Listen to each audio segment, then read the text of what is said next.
Now, within each age, when prophets received this information, when not just prophets but people, where everyone receives this information, but when people become aware of it, they're called prophets.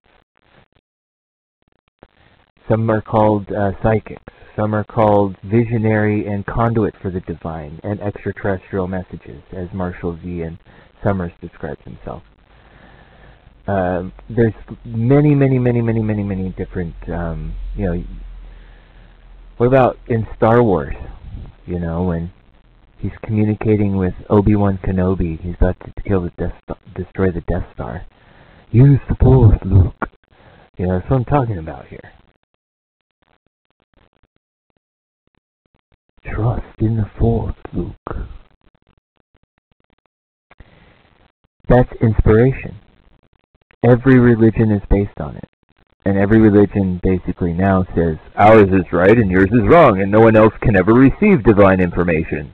We have sole exclusive rights to divine information. No one else can receive divine information, only us.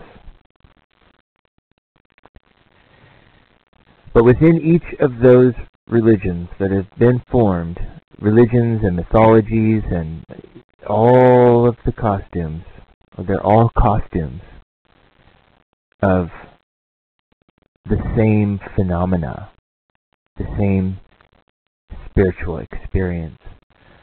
And this Marshall Vian Summers happens to be costuming it in a modern myth. I'm not saying that there are no aliens.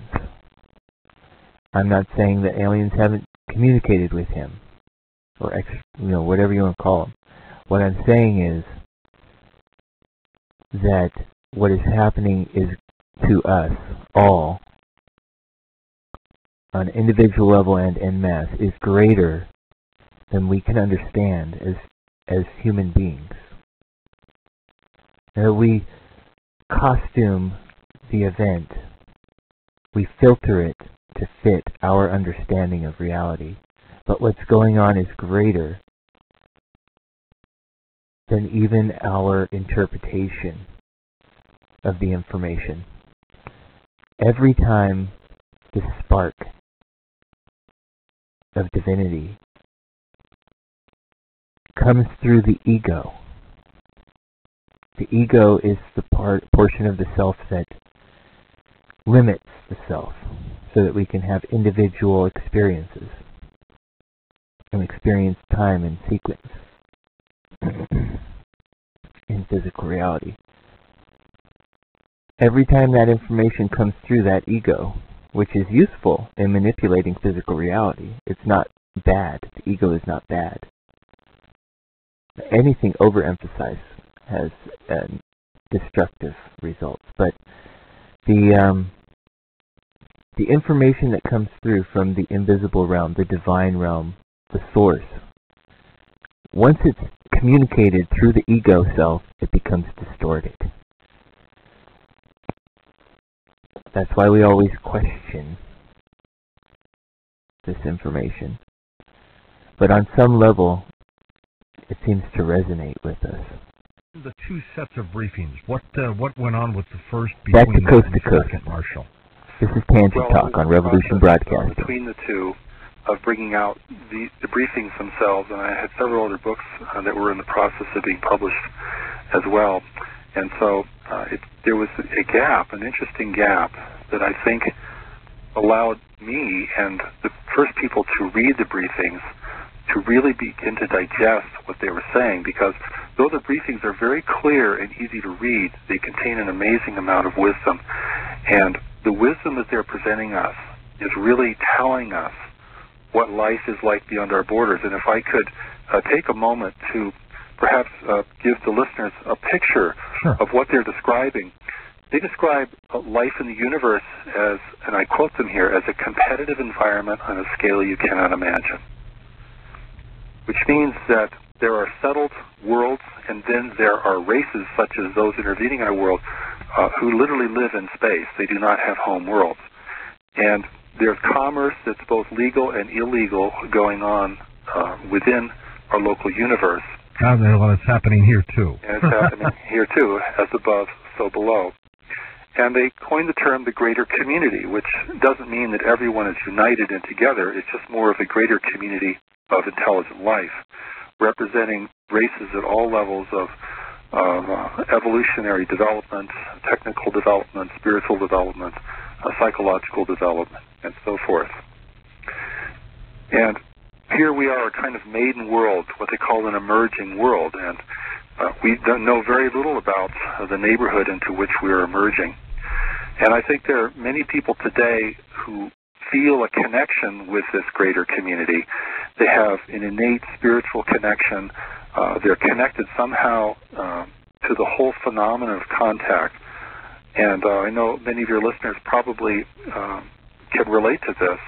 And I think it's true for all of us who are involved that we're involved in a very big evolutionary step right now. And how we choose to proceed and the decisions that we make regarding both contact and how we manage ourselves here on Earth are going to have a huge influence on the outcome that we're all going to experience. These entities that are here now under this intervention, may they have been the same ones here if you believe in the fact that humankind may have been seeded, may have been genetically manipulated? Well, the briefings make an important point by saying that the intervention that we're experiencing now has never occurred before, and that the forces who are here today are not the same as those various different exploratory groups that have visited our world throughout its history. Okay. And I'd like to... That's a big difference. It is a very big difference.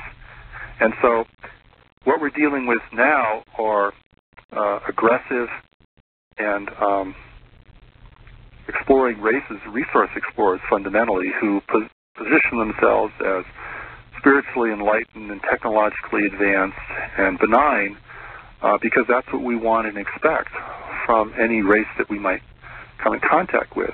But the briefings themselves tell us that for races such as our own, our first contact with intelligent life in the universe will be with resource explorers and economic collectives. And this is just the nature of things in the universe in which we live in. We're like the native peoples being discovered for the first time by outside forces. How soon is this, or how long has this intervention been going on? Well, the intervention appears to have gone into a kind of final or mature phase after World War II, particularly with the development of nuclear weapons. But it's been going on for some time before that. We know that there's been an extraterrestrial presence actively in the world for 100 years.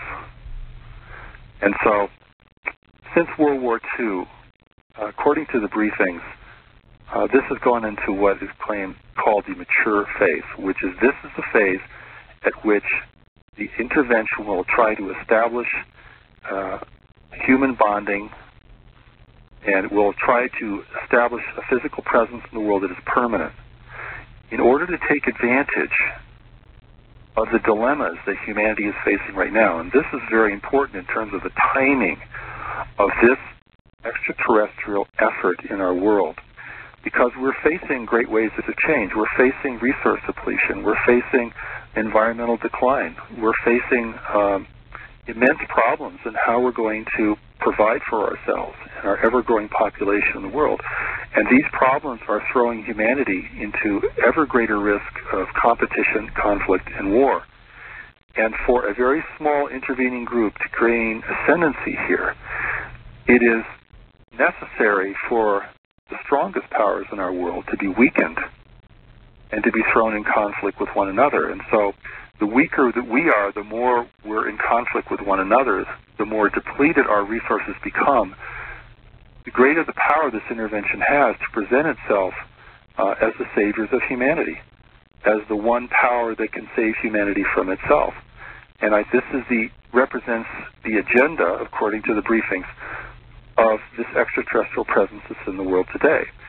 And here our world could be overtaken without firing a shot, because in the greater community in which we live, weapons is not the emphasis. It's the power of persuasion in the mental environment. So these groups who are here do not possess great weapons, but they have tremendous skill in influencing thought and perception. Are they physically here? I mean, are they walking among us? Oh, they are. Well, those who are visiting can't walk among us because they can't breathe our atmosphere, which